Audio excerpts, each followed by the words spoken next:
All right. Hello, everyone. Welcome to Distinguished Speaker Series.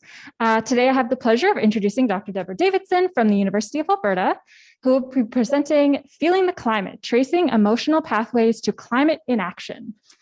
So, Dr. Davidson's research interests have focused on the social dimensions of climate change, mitigation, and adaptation. Her research areas have included transitions in energy and agri-food systems, areas of research that are increasingly critical given their impact on climate change.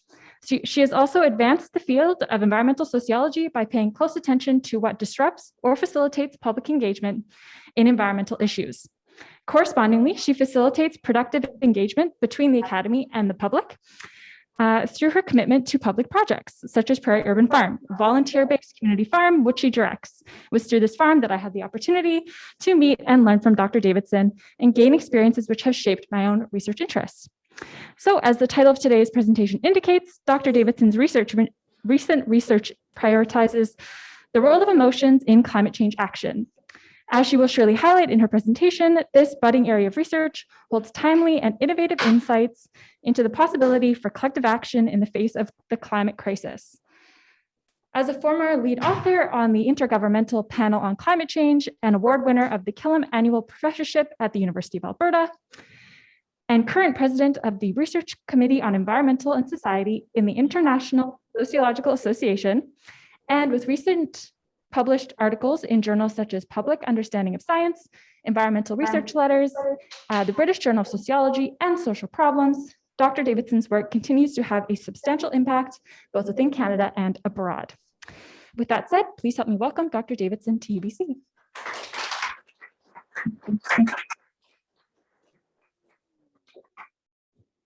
Thank you so much, Carly. That was a very flattering introduction.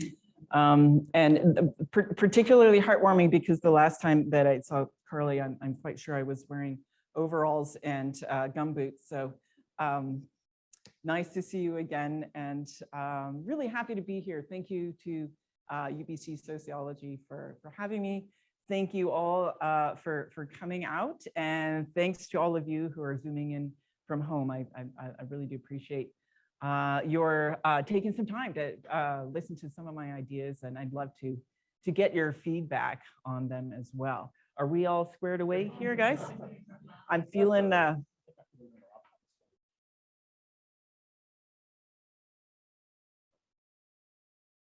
we good? I don't see my note slides anymore though.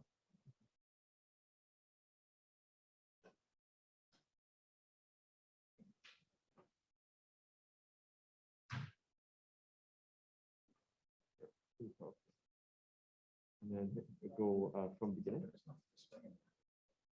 So I think we can go. It should be slideshow. There should be presenter view option in here somewhere. Let's see a presenter view. If we go from beginning. Yeah.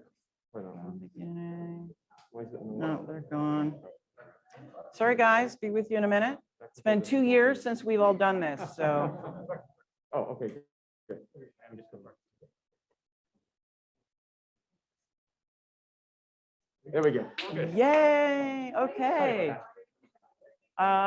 So before we get started, I want to just first of all, I want to acknowledge a couple of partners in crime. I've been working on a lot of this this content with a couple of colleagues. One of whom is Mike Kaczynski. He's a behavioral economist who's at the University of Delaware. And another is Kyle Nash, who's a psychologist at the University of Alberta. And I also just want to note that this is most definitely a work in progress. And so I would really love to have your input. And you know what, if there's an idea here that you want to run with, then go for it. Honestly, I think at this point in our state of the world, academic egos, just don't have a place. So let's do this work together. All right. So, oops, I have a lot I want to cover. In fact, I want to start around 45,000 years ago. Okay. So imagine you're the member of a prehistoric hunting and gathering band. You have been eating rabbit, or whatever the prehistoric ancestor of rabbit is, for months now, and you're sick of it. Meanwhile, you've been watching herds of these juicy woolly mammoths out on the savannah, and you're daydreaming of taking down one of these beasts. But of course, even if you do manage to kill a woolly mammoth, which is a high risk and low probability prospect to begin with, what are you going to do with all the meat? You as a single person with, I don't know what, 2,000, 2,500 pounds of meat. So obviously this needs to be a team project. So everybody chips in, everybody shares in the rewards. Sounds simple, right? So we just have one problem though. In our clan here, we have an alpha. You can see him leaping over the children right there in the center of the screen. Let's say his name is Jason, okay? Jason isn't really very good at sharing and cooperating. So he presents a pretty big barrier to our ability to team up and take down our woolly mammoth. So you start talking with others in your group, and pretty soon plans for an insurrection start to take shape, and you're successful. You take down Jason the Alpha. You establish new rules of the game that support cooperation, like egalitarianism.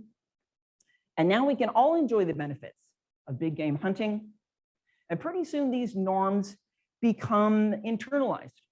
So sharing and caring for others generate reputational rewards. And being a bully and a cheater means that you get punished in one way or another.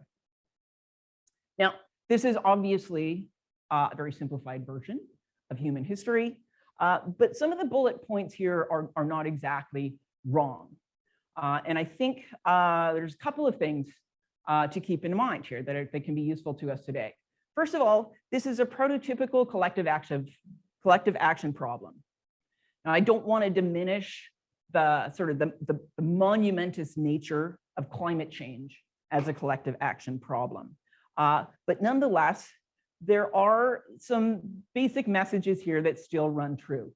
The first one is, even though there's a whole lot of stuff going on that dictates human behavior, our behavior is not deterministic. We can deliberate and we can change course. And the second main point is that the way that change happens is, as it has always been, through collective action, through cooperation. So what's really going on here? Okay, so let's just unpack things here a little bit more. To start with, let's start with the basics. So everything that you do to survive, whether it's finding food, finding a mate, avoiding predators, these capacities that all organisms share are ultimately affective capacities. We feel before we think. And of course, the ability to run fast helps, but your brain needs to tell your feet to move before you start running. So we feel hungry, we feel threatened, we feel matey, and fortunately, those feelings generate behaviors that help us to survive. So we share with other primates a set of basic primary emotions, including fear, but also things like anger and joy and sadness. And these are still really important elements of our sort of emotional palettes. In fact, a lot of the more complex emotions that we as humans have tend to be offshoots of these four basic emotion groups. But most importantly, all human action begins the way it always has, with the affective marking of an initial sort of stimulus in our environment, and the determination of which stimuli to mark for further cognitive attention. In other words, the things that feel like an opportunity or feel like a threat or feel like something that just deserves more attention is going to be shaped, of course, by our inherited capacities, but also by our memories, by our histories, and by our sociocultural context. Okay, so now due to environmental changes, namely the receding of the forests where our ancestors used to inhabit, and our subsequent inhabitation of the plains, the savannas, our ancestors faced a situation in which a new set of abilities would be needed to survive that they didn't have at that point. We needed to be able to work together. And it also just so happens that learning to do stuff from each other and being able to select for improvements of different options also makes a whole heck of a lot of sense, further favoring cooperation. The problem is that we had not at that point inherited traits that supported cooperation because we didn't really need them so much to live in the forest.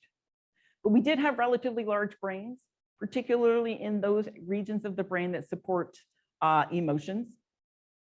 And those emotions also served as our original form of communication. So basically, if I am able to read your emotions, I can tell whether you are a potential partner in cooperation or whether you're going to eat my children. And then you can also read that same information from me. So essential for cooperation is communication. The first form of communication is really the ability to read each other's emotions. Okay. So as a result of social selection, things like fair-mindedness, trustworthiness, commitment to one's group become, these are the kinds of traits that become rewarded. And the bullies and the cheaters and the child eaters all get punished. And over time, traits supporting cooperation became naturally selected for as well. So cooperators were more likely to have protection afforded by a group and be selected as mates, for example.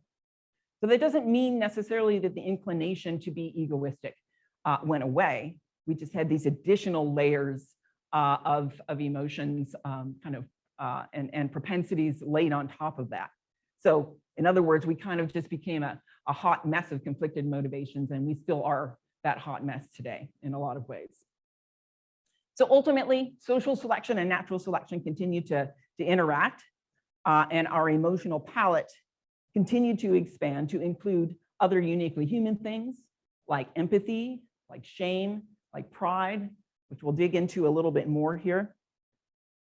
And also the expansion of our communication abilities, which of course served as the main vehicle to enforce these new behaviors through rewards and sanctions, namely through gossip. And we tend to think of gossip as a bad thing, and it usually is, but I mean, think about it. Think about how useful gossip still is for each of us to sort of, suss out whether, you should pursue your crush, who you should vote for, the people that you should avoid in your community. So these inherited traits create capacities for new behaviors, allowing for other forms of social selection, which favored certain trajectories of natural selection. And ultimately, group belonging, norms, language, and all of these elements culminate into culture. And that becomes the most important vehicle, of course, for supporting cooperation. All right. So what makes us tick? We are not our ancestors, and I don't intend to convey that message to you today. But some things have remained with us. Now, of course, now there's just an enormous and very rich body of literature on emotions, from the affective neurosciences to sociology. And towards the end of my talk, I'll give you a list of what I think are some of the texts that have been particularly important to me and my learning. But if you don't have the time or the interest to read it all, I would say that there's one simple rule that's worth noting. And that is that we're attracted to positive emotions and we seek to avoid negative emotions. So each of these emotions, most of them theoretically emerged at some point in our evolutionary history because they either supported or sanctioned behaviors that were associated with fitness in some way. Of course, this doesn't mean that they always support fitness, and it doesn't mean that we always form social structures in accordance to those predispositions either. And this, I think, is a particularly noteworthy point to keep in mind. If social systems were in fact functional, then they would be structured to bring out our best and our most fitness-inducing behaviors, as it were. But of course, they're not. So social systems, for example, in which egalitarianism and equity prevail, tend to cultivate more positive emotions, and because of that, are presumed to be more stable. Whereas social structures that do the opposite tend to be less stable because of their tendency to basically be associated with persistent negative emotions. So let's talk then a little bit more about what makes us feel good and what makes us feel bad. Okay, so what makes us feel good? Well, of course, loving and being loved feels great. Being part of a group feels awesome too. And closely associated with this is identity validation, so confirmation of my own self-representation of who I am. So if this is the group you want to join, then you better have your MAGA hat on. You've got your MAGA hat on, cool, you can join the club. You've got your dreadlocks on. Well, good luck with that. And closely related to each of these is sharing emotions. So feeling like we're on the same page. So Durkheim called this collective effervescence. I think shared emotions works just fine. Although if you've got a prelim exam coming up, then maybe use collective effervescence. So why do we party even with strangers? Why do we go to stadiums? Why do we do things like, national anthems and parades work so well to generate patriotism? It's because we love it. We love that feeling of sharing emotions with others. And pride is a more generalized form of validation that goes beyond identity. This is the feeling that we get when we behave in culturally commendable ways. Okay, these are the kinds of things that sort of elevate our reputation in a group. And it also feels good to help and to give. Generally, the research bears this out, generates positive feelings when you help somebody else. But it's particularly cool when you help somebody else and somebody else is watching, because then, of course, it gets linked back into your reputation and to pride as well. And then, this is a big one, efficacy. This kind of harkens back to our origins as a weak tie, relatively autonomous species. On the whole, we like to feel like we are writing our own ticket. We like to feel like we have a sense of control and power to make decisions for ourselves. That's efficacy. So these are all, well, not all, there's a much longer list to be sure, but these are the kinds of things that generally make us feel good and that drive our behavior emotionally in an attempt to basically experience these positive feelings. Okay, lost the capacity to control. There we go. Okay, so what makes us feel bad then? Pretty much the flip side of all those positive emotions. So not belonging to a group, not having close relationships. And then there's identity invalidation. So being told that who you are doesn't fit. Racism is an obvious and very acute form of identity invalidation, but there are far more, subtle ways in which we all experience identity validation in one way or another that come up in our regular day-to-day social interactions, like, I don't know, not being up to speed on proper etiquette or proper wardrobe for your new job. These are all kind of subtle sources of identity validation that can generate shame. And shame can be generated in other ways too, not just associated with identity validation. And then there's guilt as well. We're going to talk a little bit more about these in a minute. So guilt is a little bit different than shame in that guilt is the feeling that you did something wrong according to cultural rules. And then being on the receiving end of unfair treatment sure doesn't feel good. Every parent knows that even small children are keenly sensitive to fairness.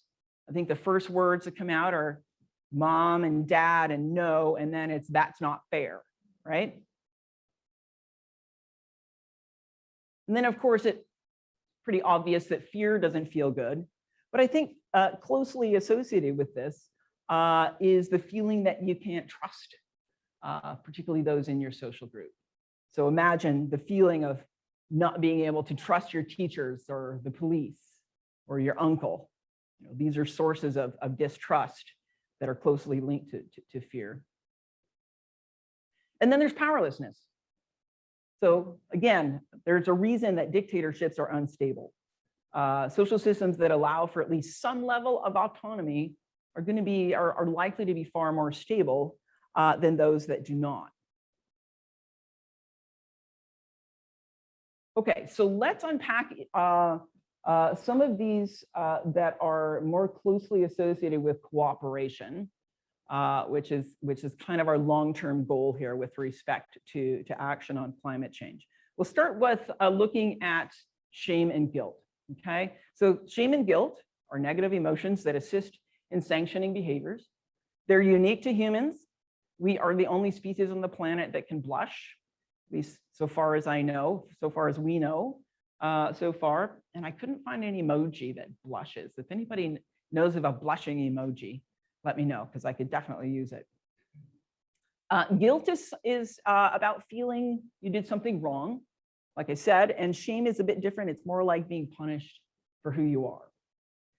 So to the extent that even the prospect of feeling shame or guilt is going to govern my behavior and cause me to avoid engaging in certain behaviors because I don't like that feeling of shame and guilt, then that becomes an extraordinarily effective form of social control.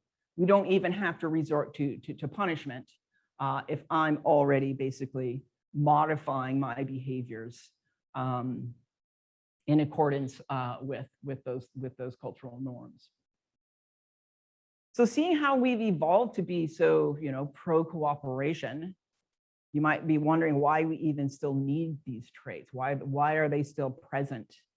And because as I mentioned before, even though we have developed strong inclinations to support things like altruism and empathy, we still have our egos, and we still do desire for autonomy. It might not necessarily be a totally bad thing that we still have those things either, because it's those same kind of predispositions that also give us, the willingness to stand up and protest and be different. Or it's also the source of innovation. So we need a little bit of both ego and altruism. So even though, nonetheless, these emotions, as we know, cut both ways. So they're very effective at maintaining group cohesion, which can be a good thing. But the expected behaviors that are subject to sanctioning can also be linked to things like class and ethnicity and gender in ways that maintain power differentials. And they can induce in us, things like a perceived need to overconsume. If we feel like our wardrobe is not up to snuff, or our car that doesn't work with my professional profile. Or it might even mean that you're going to eat meat even though you really want to be a vegetarian because that's your social circle. And you don't want to be ostracized in that social circle. Or maybe you're going to feel shame because of the color of your skin or your sexual orientation. So shame can also prevent us from speaking out or applying for that job as well. And as I think we're all too familiar now, shame can also be weaponized, as it certainly has been on social media with horribly deleterious consequences, particularly for young people. All right, so let's look at the other side of that. So given how awful they feel, these negative emotions, and how much we're averse to them, relying solely on negative emotions as a means to support group belonging and cooperation wouldn't be sufficient. Eventually, we would all just get sick of feeling like dirt all the time. Okay, stop. There we go. Okay, and then communities would break down. So we have this flip side, though, conveniently, in the form of pride. So pride is about positive evaluations by others. And we receive pride when we're doing things that are recognized as worthy and are in accordance with cultural norms. And a big element of pride is giving, is sacrificing of ourselves. So we're capable as a species of extraordinary acts of altruism. Things like, think about going to war, for example, or entering a burning building to save someone, or giving away all the meat that you just worked so hard to hunt down. So these acts, they not only feel good, but they enhance your reputation in a community. So maybe you'll be more likely to get that job, or get a mate, or get elected. So they enhance your prospects as well, provided that you survive, of course, come back out of the burning building. So what's the best thing that you can say about someone at a funeral? Well, he would give you the shirt off of his back, right?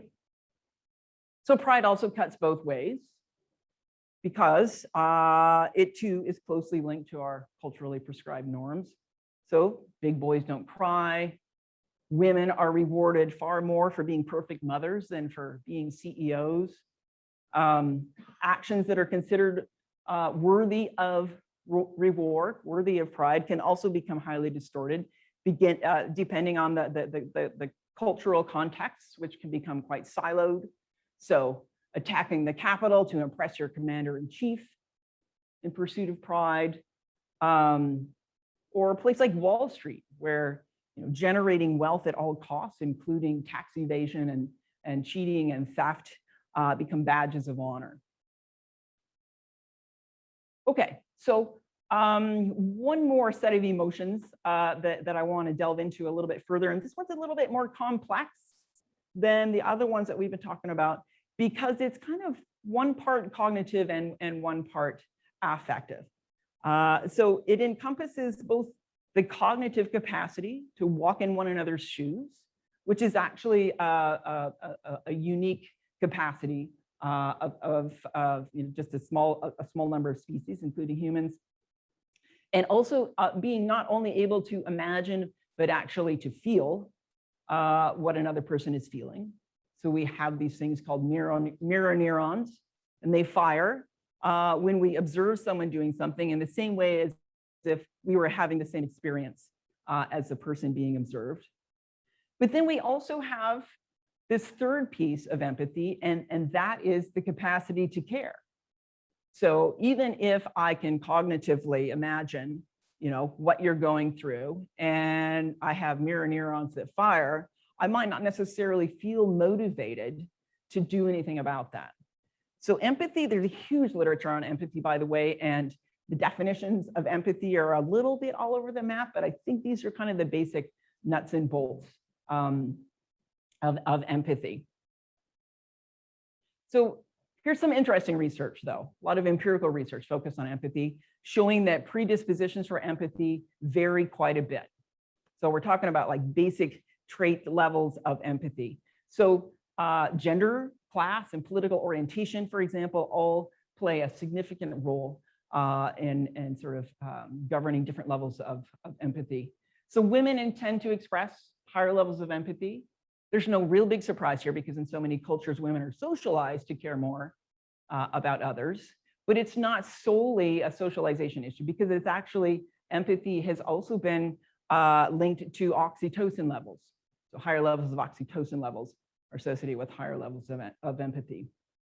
So interesting stuff going on here. Wealthier people tend to express lower levels of empathy in a number of empirical studies. So maybe they just don't need to belong. I don't know. And then political orientation is probably the area of research that's most interesting with respect to empathy. Consistent number of studies have shown basically the more conservative one's orientation is, the lower levels of empathy that they express. And it's also the case kind of lurking behind this is also the case that conservatism is also positively associated with the social dominance orientation. And that it too is negatively linked to empathy. And so this all makes kind of conceptual sense, given kind of the evolutionary history of the emotions that we've been talking about, and the fact that empathy is linked to egalitarianism and cooperation. So it would make sense that it would also basically be inversely related to a social dominance orientation.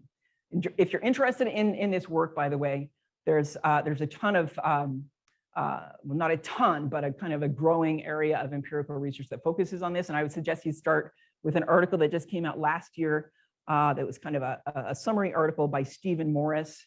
And by the way, if anybody wants to just sort of follow up on anything that I'm talking about and get some references to do some more reading, please just let me know. Okay, so we each have different levels of trait empathy, and that might be more or less hardwired, but it doesn't mean that empathy is always turned on, because that would be exhausting after all.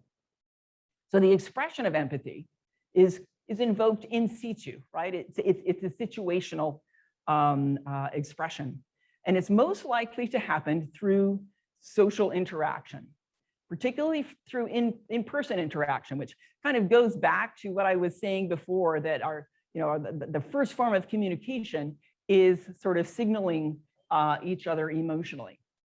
And to have that experience, that is what generates kind of the initial trigger for empathy. So we tend to feel more empathy towards similars, people who look like us, but also people who talk like us, have similar mannerisms, but also people who just belong to what we would consider our in-groups. So that could be our religion, our sports fan club, our nation state. So these are all kind of our in-groups towards which we're inclined to express greater levels of empathy.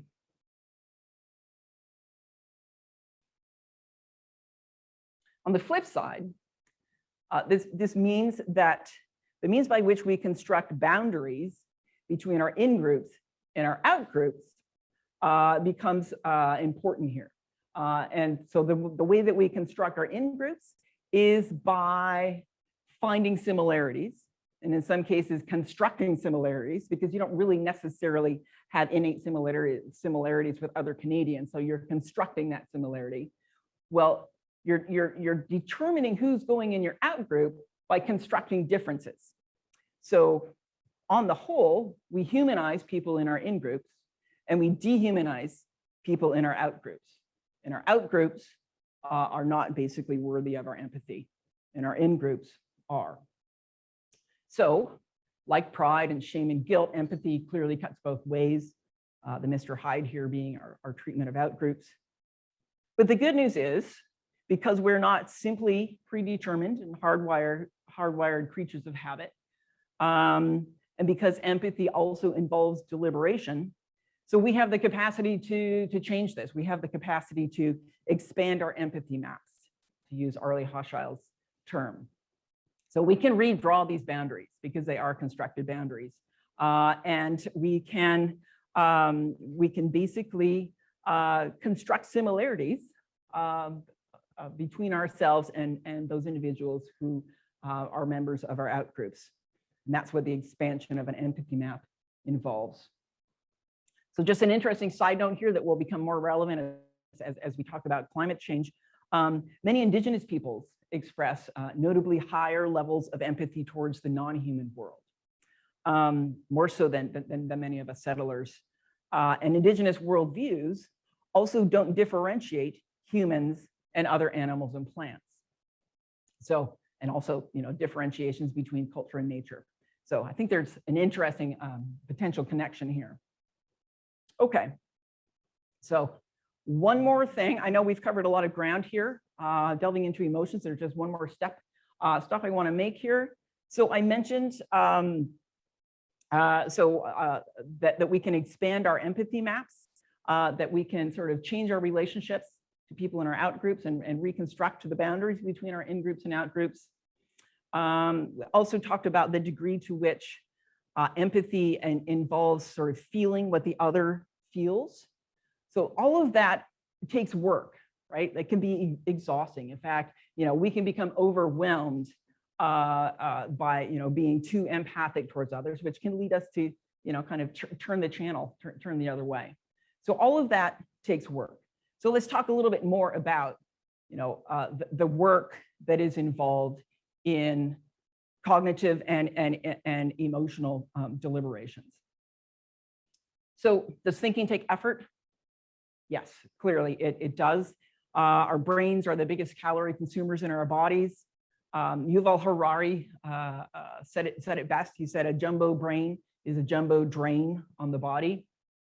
So yeah, go ahead and have those snacks by your computer. You are working hard, you earned them. But it's also, like other forms of effort, we like to be efficient. We like to basically save our energy because it's a good survival strategy. So if we have an easy way out, then we'll take it. So fortunately, like all other species on the planet, we have the ability to think fast when needed, little effort required. So when you run into a bear on the hiking trail, you don't want to stop and think about all the different subspecies of bears and their habits or the trajectory of your bear spray. You want to just act to save yourself. So different researchers have different terms for this. Ledoux uses the term low road. Daniel Kahneman uses fast thinking or system one thinking, a lot of different terms, but basically it just refers to sort of a quick and dirty means of making decisions. So think about using heuristics here, okay? And it's not necessarily always accurate, but it's really efficient when we have to make a lot of decisions over,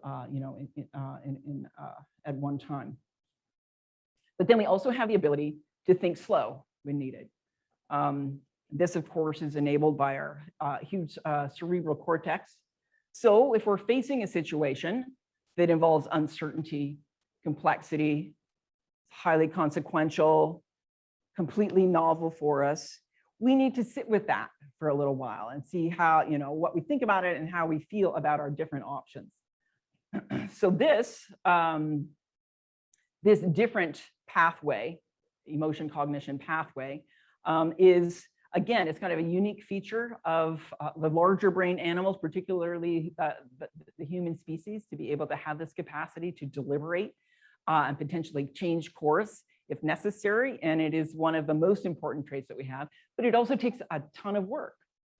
And so even in situations where we might need, we might be facing complex problems that call for deliberative thinking, if we're busy, or depending on the way that information is received, we might not utilize it and we might resort to our fast thinking pathways instead.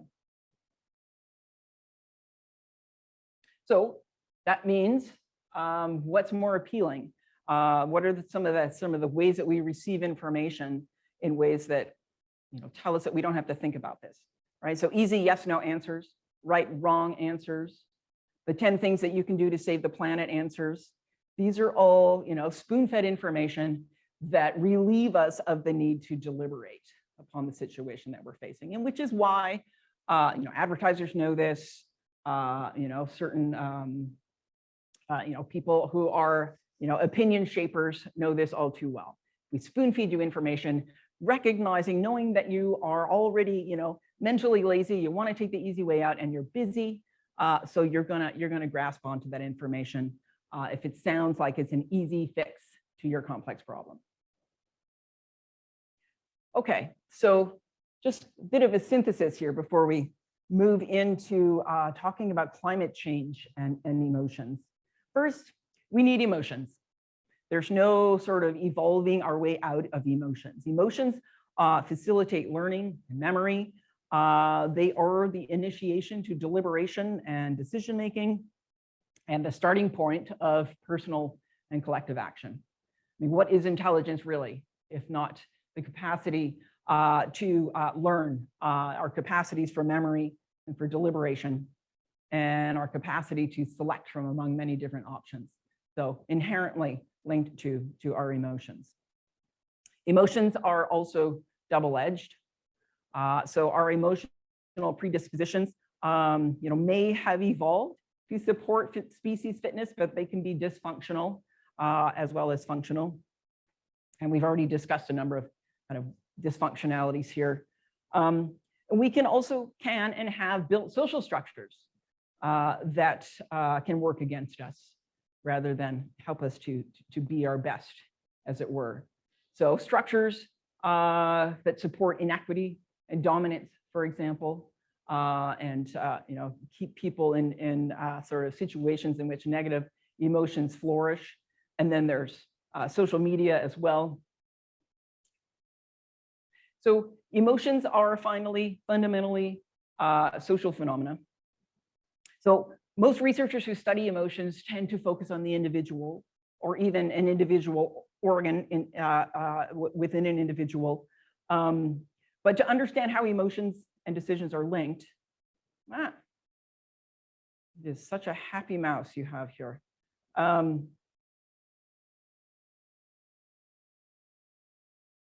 Okay, so to really understand how emotions affect our behavior and our capacity for collective action and change, we need to attend to flows of information, because that's the trigger to emotion cognition processing. And we need to attend to those sociocultural contexts, which can vary so tremendously, even though the emotions themselves, pride, shame, empathy, and so forth, might be the same. They're going to manifest very differently depending on that sociocultural context. Okay, actually, there's just one more thing that I want to point out, and that is that this is not a linear system.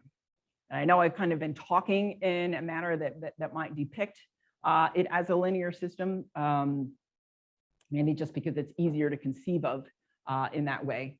But our neural systems are way too interactively complex to invoke Charles Perrow's term here, to do anything in a linear fashion. And there's just one case in point here that I want to point out that will become its relevance will become more clear as we start talking about climate change a little bit more. And that is, so social practice theorists have been telling us this for a while, but it turns out there's lots of sort of cool neuroscience and psychology research that says the same thing. And that is that sometimes the doing happens before the thinking and the feeling. So obviously this can have disastrous consequences. You don't want to leap before you look, as it were, but it can also be a good thing, because it means that we can start with changing practices, which then translate into shifts in our deliberations that are linked to those practices.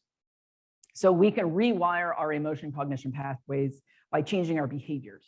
So we'll come back to that later. Okay, on to climate change.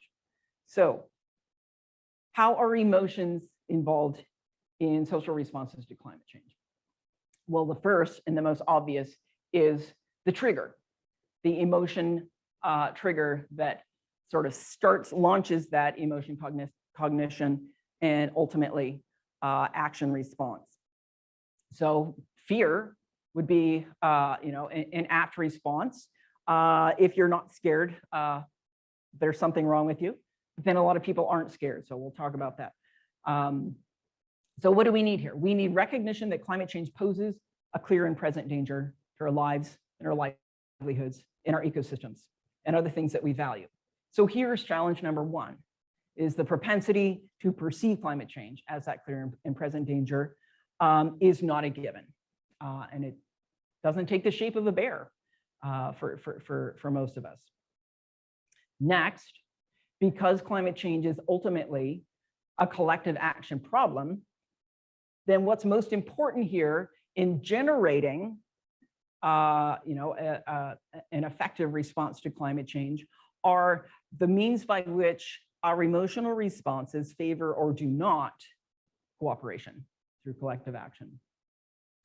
So this is challenge number two, though, as you gathered in our discussion of emotions so far, the emotions here are by no means simple or predetermined.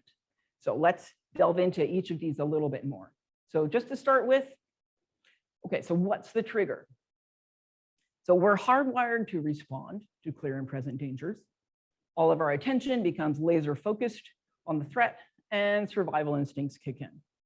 But for the vast majority of us, basically anybody who's not a climate scientist, global warming doesn't appear in the form of a bear or directly measured data. It comes in the form of information. So even extreme events, like if your house is burning down or if you experience a flood, those events aren't automatically associated with climate change necessarily. You need to have information that makes that attribution clear. So because the trigger takes the form of information rather than basically in the form of a bear on the trail, there's all sorts of opportunities here to miss or misinterpret the signal, linked to all of the things that we've been talking about. So do I trust the source? Is the source a member of my in-group, or is it the source is the source a member of an out-group? What are the people in my in-group saying? How did they respond when I brought it up? Did they just kind of laugh at me, which made me feel a little bit ashamed, and decided quickly that, okay, we don't talk about climate change in this group? Am I receiving consistent messages? And can I draw, this is an important one because it's a complex problem, can I draw causal links to the threat and the things that are important to me? And I'm not just talking from sort of an egocentric perspective, I'm also talking about, my care for others and my care for the planet are things that are important to me. But if I don't see the link, if I don't see the connection, then it doesn't become a threat. And here's another really important one. Do I even understand the language that the information is coming in? So this is the sort of the communication element that becomes so important. So this is that last bubble there is a form that much of our science communication comes in, the form of science. The problem here is this isn't our language, is it? So this graph, the hockey stick graph, might look really scary to a climate scientist, but it's just a squiggly line to me. And it doesn't matter how you change the fonts or you animate the data, it's still scientific information that speaks the language of science. And not a lot of people speak the language of science, right? So in other words, there's a lot here that could get in the way of an appropriate threat response to climate change. Okay, so let's talk about the second stage then, after the sort of the trigger point, and talk about like all of the different kinds of social responses that we see to climate change, and kind of rethink them in terms of emotion cognition pathways. Now, I know this is a pretty, I guess, coarse lens that is worthy of unpacking further, but I've kind of grouped them into sort of three main groups, all of which support inaction. And then, of course, the one big group, and that is the emotion cognition pathways that support action.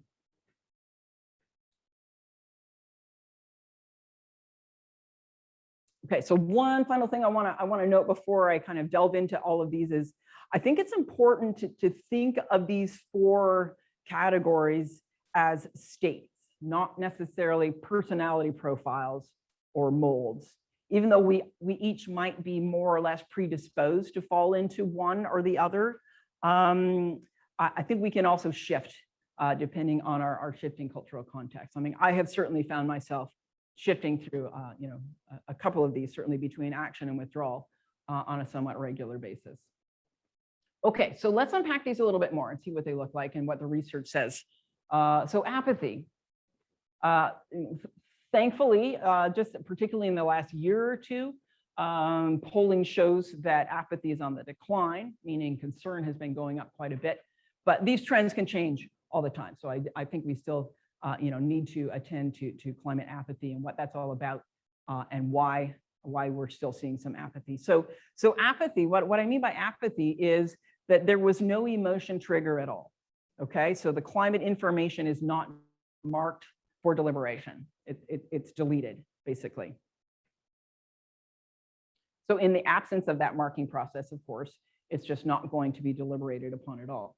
And climate change for a lot of us is pretty abstract, complex, maybe temporally and also spatially distant kind of phenomenon. So there's not a lot of sort of familiarity here with us to work with that can lend itself to a threat signal.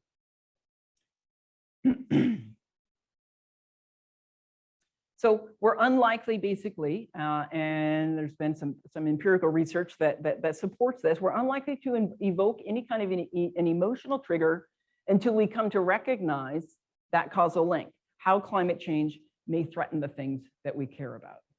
So does an image of a polar bear suggest to me that climate change is a threat to things that I care about? I mean, polar bears are sad, but can I make that link? For a lot of us, maybe not. So apathy also can just be facilitated by busy lives. You just don't have room.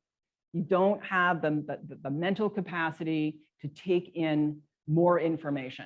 So it's just another headline that you swipe left on. Okay, so that's apathy. What about denial? So the distinction between denial and apathy might be difficult to observe, but I think it is fundamentally an emotionally very different response. So apathy describes a lack of a signal, a lack of concern, whereas denial describes a behavioral reaction to matters that you are acutely concerned about. Okay, so that's the difference between apathy and denial. So denial is psychologists will tell us this. Denial is a really valuable coping mechanism. If we find ourselves facing information or situations that we just find too overwhelming and we just don't have the capacity to cope with them, we go into denial mode. And in those cases, things like alternative storylines, including conspiracy theories, in other words, just alternative realities, can start to be very appealing because they can sort of institute my sense of agency and control and understanding of how the world works, all of that. Here too, if you want to dig a little bit more into some of this work on denial, I find work by Kari Norgård and Kristen Haltner, both sociologists in the United States, are particularly valuable work here. So deniers have received a lot of attention by environmental sociologists. But let's just clarify what we're talking about, because it's not all just one thing. And recall also that denial isn't necessarily a personality profile. It's an emotional state, right? So denial means that either the knowledge that humans cause global warming, that it will be consequential, that we need to institute substantial changes, any or all of that sort of package of information is basically rejected. Now, there is a small but politically consequential group of people, proportion of different populations, including here in Canada, particularly in my own province, that wholeheartedly rejects the assertion that humans cause global warming, and particularly so in places that are fossil fuel dependent. But denial can also look a little bit more subtle and in a form that we can all basically relate to. So denial can look like over-optimism, for example, in solutions like technology or carbon capture renewal or just sort of the steadfast belief that it can't be that bad, that we don't really need to change. Okay, so denial can look a little bit different. So now let's look a little bit deeper into what exactly is being rejected, the thing that deniers are turning away from, because this too can also vary. So for some, what might be overwhelming here is not that climate change poses direct threats to our lives, livelihoods, and ecosystems, but rather the threats come in the form of acknowledgement of climate change and the action that implies. In other words, the consequences of climate action for distributions of power and wealth become sort of the information package that gets denied. Because we know that acting on climate change is going to have substantial implications for the distributions of that power and wealth. And so those holding the power and wealth, of course, have the most to lose. So it's not perhaps surprising that conservative white males are consistently that demographic group that expresses sort of the highest level of denial. So as I mentioned before, they might also have lower levels of empathy, but they also, statistically speaking, have the most to lose. But there's still maybe more going on here with respect to denial that links in other ways to our emotions. So acknowledging climate change also poses a threat to certain worldviews and lifestyles, regardless of your level of power and wealth. And both worldviews and lifestyles are closely linked to our identities. And recall what I said about sort of the negative feelings that are associated with our identities becoming invalidated. So if our identities and if our lifestyles are closely linked to highly consumptive fossil fuel dependent lifestyles, then that becomes an identity threat. And that doesn't feel good at all. And so that also becomes a potential source of denial.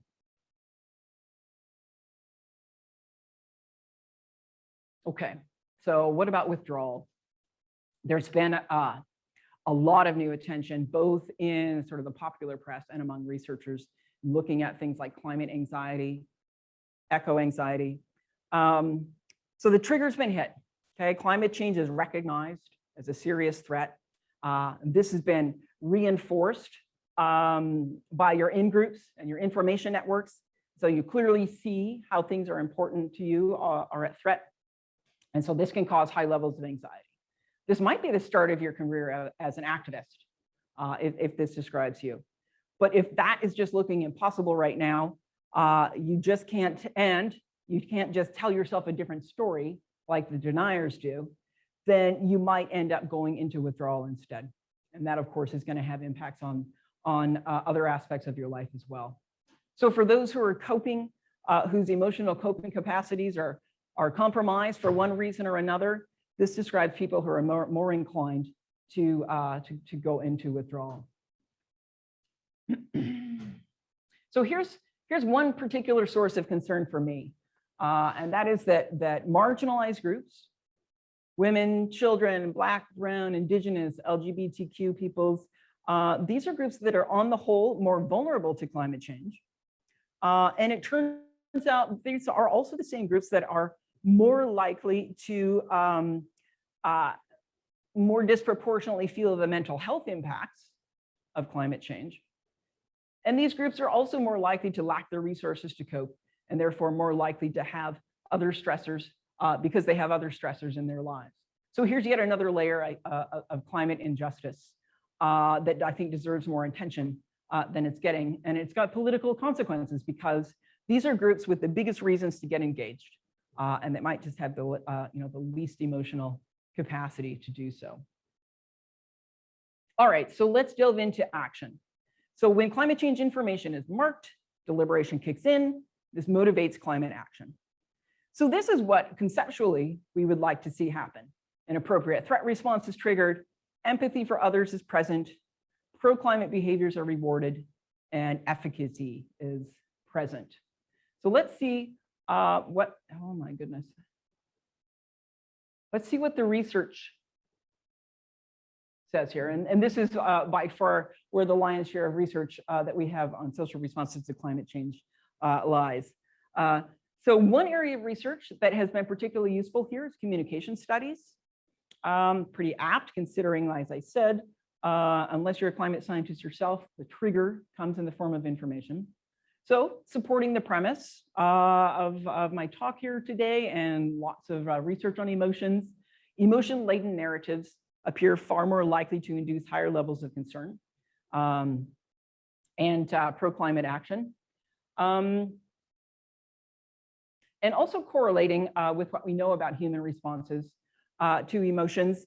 Overly fear or guilt-inducing messages, they might get attention, but ultimately they cause people to turn away.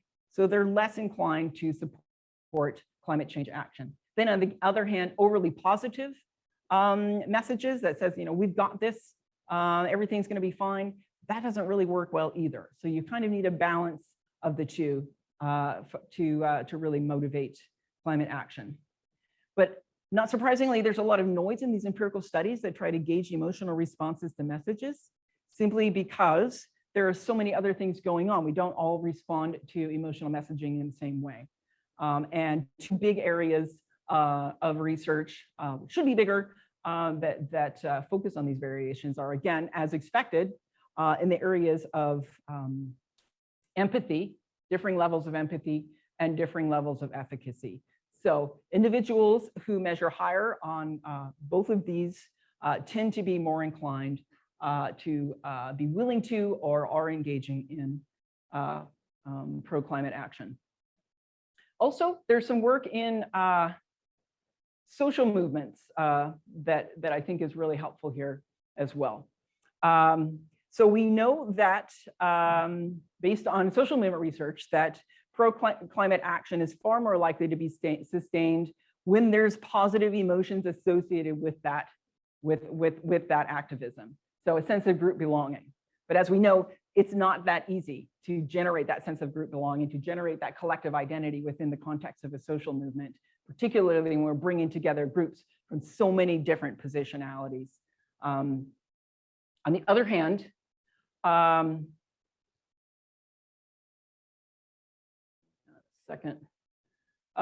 there's interesting work that's being done on hope and the degree to which hope is particularly important for social movement actors. And in fact, it's differentiated from sort of expectations or optimism regarding outcome. In fact, they tend to be inversely related. In other words, there's some research that seems to suggest that hope is even more important in those cases when the expectations of positive goal achievement on the part of social movement is lowest. So this is some pretty intriguing work. I think that needs more attention. One last, I think, point from social movement scholars. Remember when I said doing before you think it and you feel it isn't always a bad thing? Well, turns out engagement in collective action isn't just the outcome of efficacy and hope. It can basically be a precursor to the generation of feelings of hope and efficacy. So individuals who are feeling isolated in their climate anxiety and perhaps on the brink of withdrawal, if they can find a sense of belonging and a sense of empowerment simply by connecting with others. And that doesn't necessarily need to be the form of a major sort of climate justice movement. It can just be a smaller local group.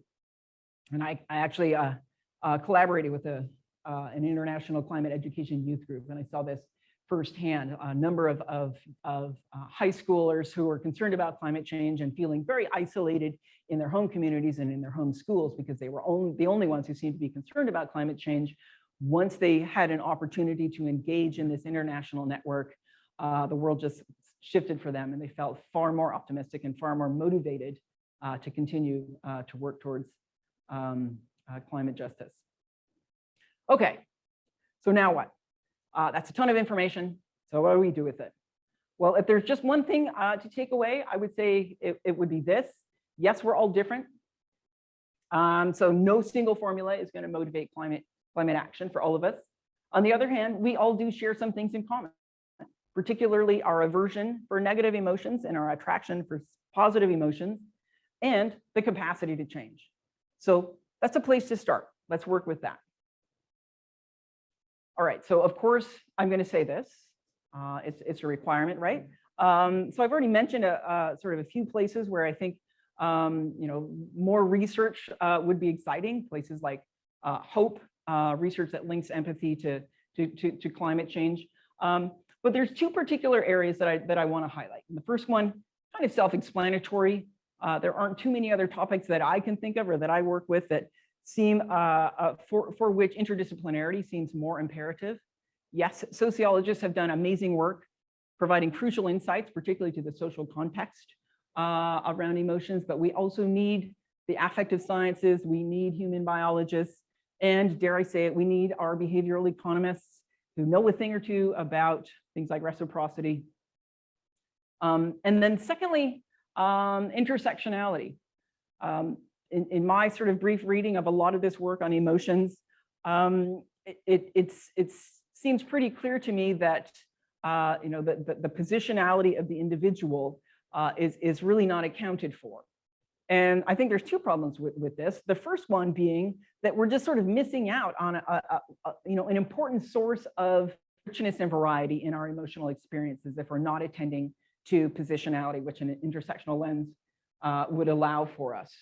But the second one is the fact that power strongly influences expressions of emotionality. And there's also sort of some interesting work here that I won't get into as well. But so people who are in marginalized positions are far more likely to have very different emotional experiences and emotional and cognitive responses to climate change. And we need to look more closely at those.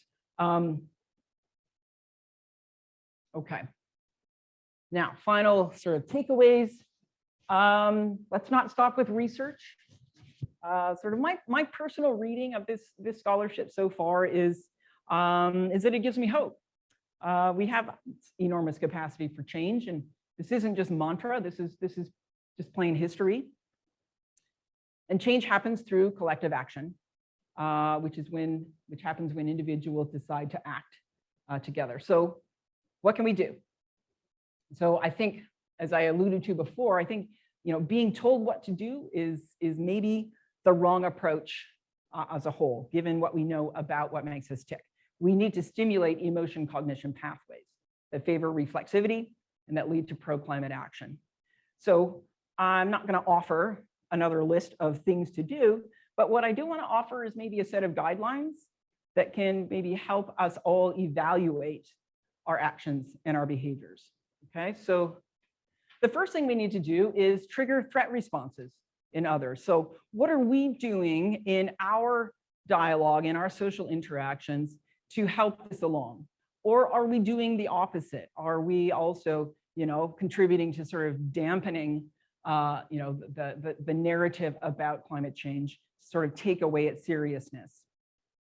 So that's kind of point number one. We need to trigger threat responses. So be that person who talks about climate change, be that broken record, and you never know, who's listening. The second one is we all need to expand our empathy maps. We need to relearn the skill of empathy again. And who knows what that might look like for you, or just as kind of a check on your own behavior and the degrees to which you are perhaps, only expressing empathy to certain people and not to others. So that's something else that we need to do. We also need to generate positive emotional rewards for action. So what can you do to offer emotional support to other people who might be feeling distressed about climate change or might be feeling hopeless about climate change? What can we do to make responding to climate change an emotionally rewarding experience? And we also need to cultivate efficacy. And this is probably, for me, one of the biggest ones. So what are we doing to empower other people? And so for some of us in privileged positions, that might mean handing over the mic, or it might take some other form. And closely associated with this as well is cultivating egalitarianism. Do all of our groups necessarily need leaders? Can't we sort of further disseminate both the leadership and the menial tasks in our community organizations and our social organizations? And of course, we need to rein in the alphas. So no, I'm not promoting violence here, although anything that we can do to kneecap the CEOs and the corrupt leaders, of course, is beneficial. But think about all of the ways in all of our interactions, particularly if they're associated with our climate change dialogues, in which we might be inadvertently supporting alpha behavior.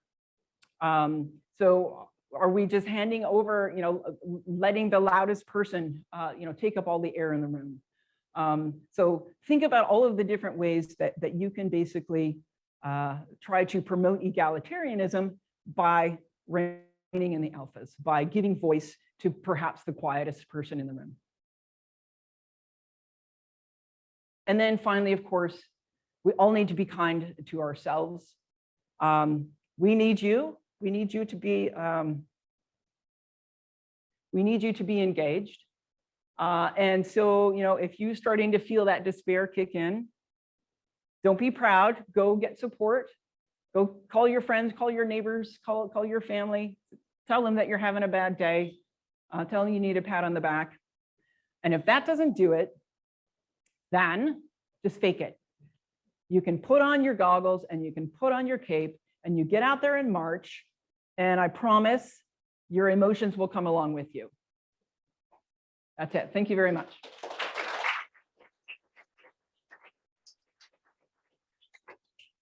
So I mentioned there were a handful of texts that I have found particularly valuable to me. I'll just leave them up here along with my contact information here.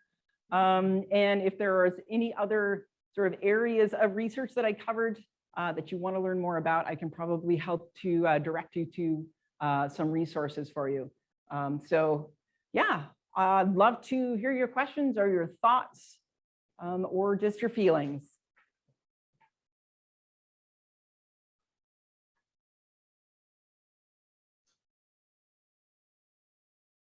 I bet you can probably just, I think you need the microphone though, so that people on Zoom can hear you. Can you?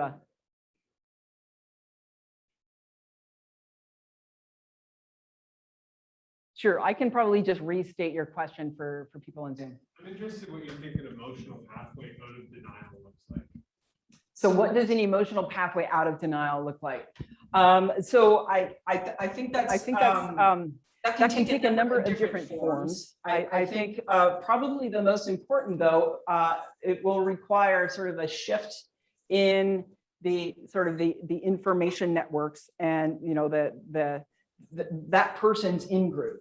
So I think that denial can become a very rigid, kind of pathway that we can be stuck in, and then we tend to, get drawn to information and to groups that reinforce that denial pathway. And so you've got, kind of a very, homogenous and stable situation when we've got people in that denial pathway. So honestly, I think, there's going to be, like I said, a small group of individuals, albeit very politically consequential, who are, the most active, the most outspoken, and who are, lock, stock, and barrel deniers. But I think that there's far more room to perhaps try to engage, that larger group of people who are, not necessarily, posting their denier messages on Twitter, but they are, you can kind of hear them, nah, it's going to be okay. I don't have to change what I'm doing. Those are the people I think who are probably, you're more likely to be able to engage with, to try to sort of shift their thinking about, what's at stake here and what matters. So what we really need to do, is to give the message that climate change is going to affect what matters to you. And so start with what matters to you. And then, hey, well, guess what? Climate change affects that. So. Emily.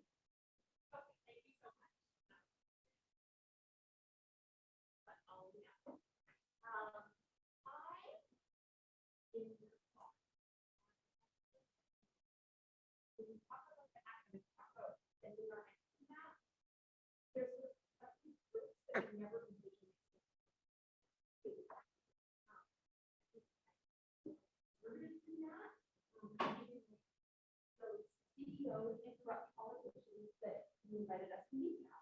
And I wonder if you have any reflections on what it looked like, what might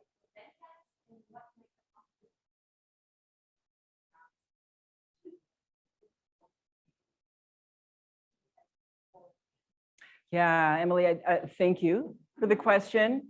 So I'm going to harken back to kind of where we started. When Carly introduced me, she mentioned that I was the director of a community farm. And our community farm basically attracts volunteers from literally all walks of life. And so we start our relationship somewhere else, right? We start our relationship with hose in our hands and talking about how, all of the different ways to grow tomatoes and what the heck are those black dots, right? And so trust is formed. We're sort of building a sense of camaraderie. And then, there have been so many occasions in which, long after that first introduction, when that relationship was formed, I learned that, certain individuals in our volunteer group are conservative, are perhaps climate deniers, are, just in many ways, shapes, and forms, very, very different than me. And so for me, having that experience has been probably one of the most important ways for me to expand my empathy map, is to create opportunities for people to from different walks of life to have a reason to get together and build those relationships. So rather than starting with, hey, let's have a teaching on climate change and let's hope all the deniers come and we can shake their hands, they're not going to come, right? So we have to create venues in which, that feel like safe places, that feel like places that we can start with something that we agree on, good food, getting outside, working in the soil and so forth, and then you building out from there.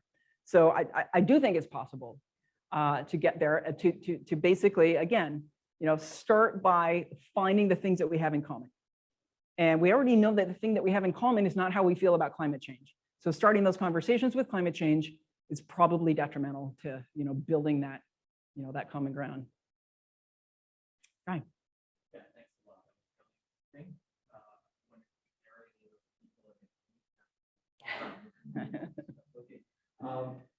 I wanted to ask a question about so the image you portrayed, which I is framing the individual space in the bear. And in reality, I feel like we're living in a world where not just the bear, there's a forest fire coming at you from the other side, and a mountain cougar,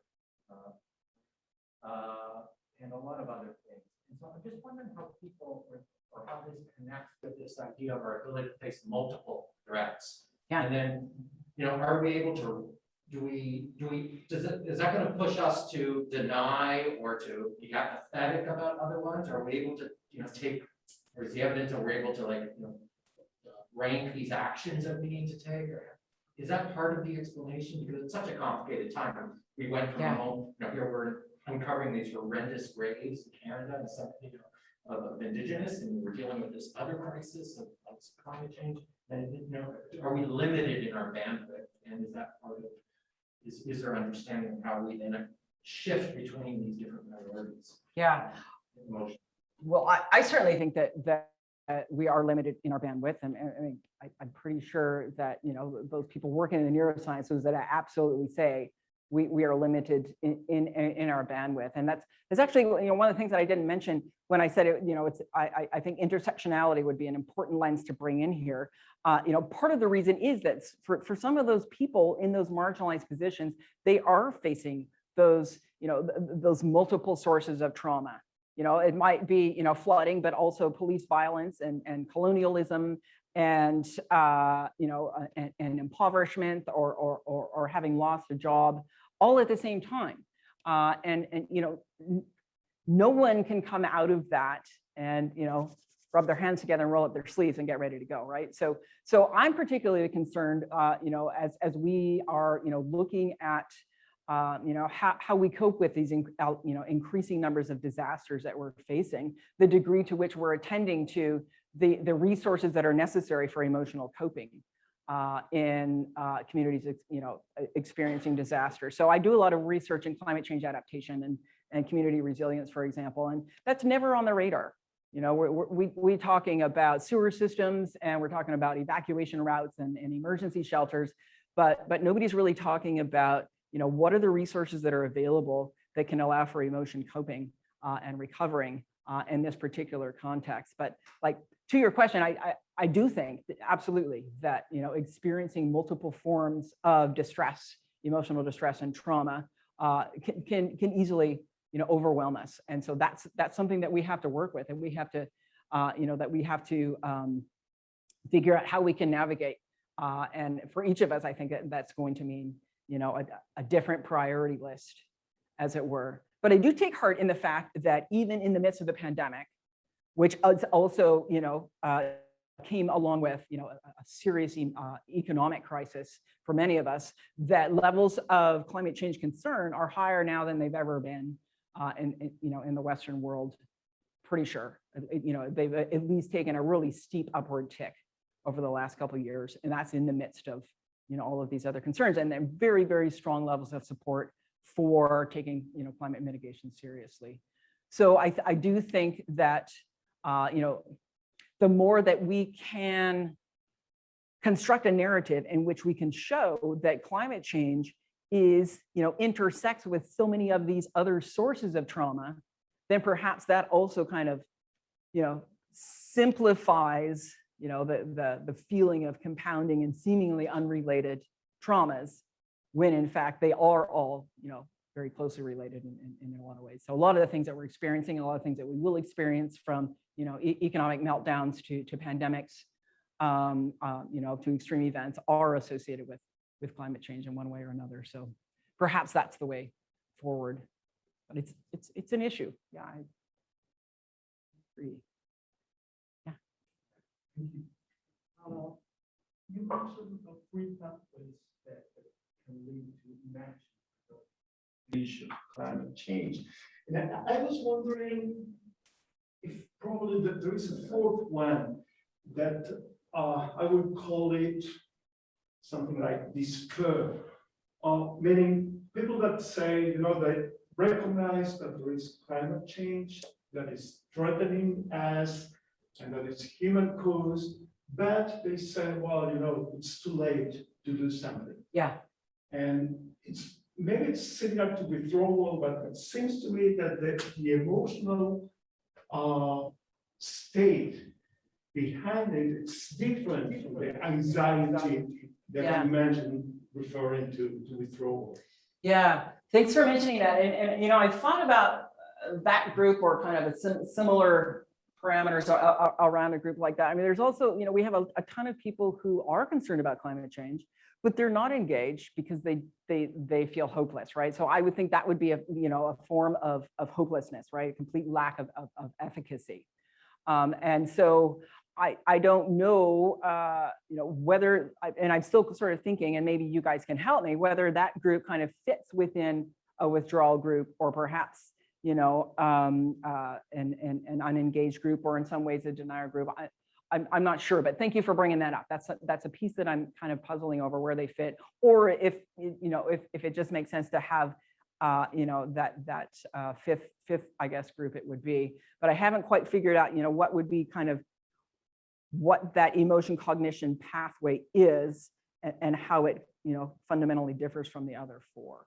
So I think I mean, that's a great place to start, though, in kind of further articulating and unpacking what our emotional cognitive, what our social responses to climate change are, and how those pathways represent distinct emotion cognition processes involved. I think I saw some other hands up here. Yes. I just wanted to say, I think right? Like the idea. Yeah. And I feel like reaction to the situation. Maybe. But anyway, I wanted to. So I thank you so much for your talk. I actually found it really inspiring and encouraging, and lots to reflect on. And I find your message that that sort of everything starts with triggering an emotional response is really interesting. But it also worries me in the sense that I'm like, what you described kind of sounds like in the realm of marketing is what they would call a soft sell, right? Where instead of selling your product for its functional qualities, you sell it for, you market it to establish some kind of emotional tie to the consumer. And I feel like the history of, in some ways, of marketing and just all of that really in some ways shows how easy it is to manipulate those messages, right? So So on the one hand, I'm really compelled by your suggestion that we need to provide people with information that actually triggers the fear, the threat response, right? Like, oh, this matters to me personally. But I feel like it's so easy for that to be manipulated. Like you noted, you could turn to different sources of information, or it could be manipulated to get you to buy something that doesn't do anything. And I guess I'm curious if you have thoughts about how we navigate that. I mean, I know, I'm sure you know the term greenwashing, right? And I feel like when people study advertising for eco-friendly products, like the advertising all looks the same regardless of how the things are made, and that's because the same people are making all the advertisements, right? Like they don't really care whether the stuff is really doing what they claim it does. So how do we navigate that with climate information? So I think that's such an important point, and it's one of the reasons that I find, you know, a lot of the communication studies research in this area, you know, really interesting and useful, but it has its limits. I mean, partly because all they're measuring is your immediate response to a story, you know, and then we kind of, you know, go back to our social networks and our information networks, and we, you know, kind of come out of that euphoria or fear, as it were.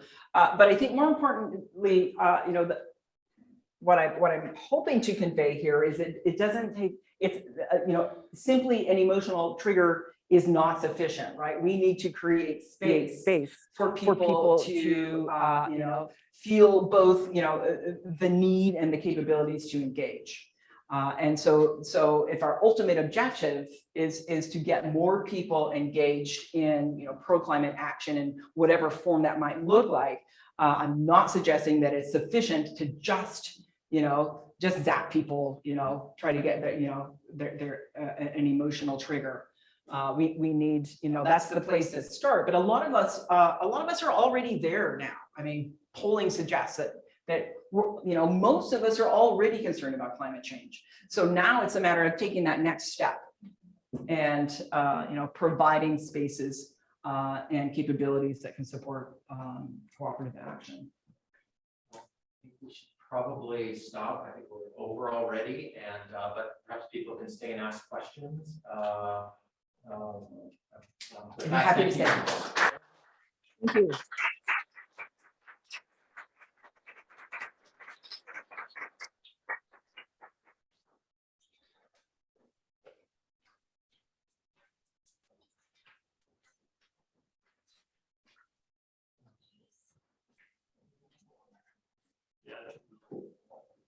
I'm 8 answer, and I'm taking you to lunch. So Super, I should probably take your yeah, so we can wait. I don't know if anyone's gonna. I'm just here to hug you.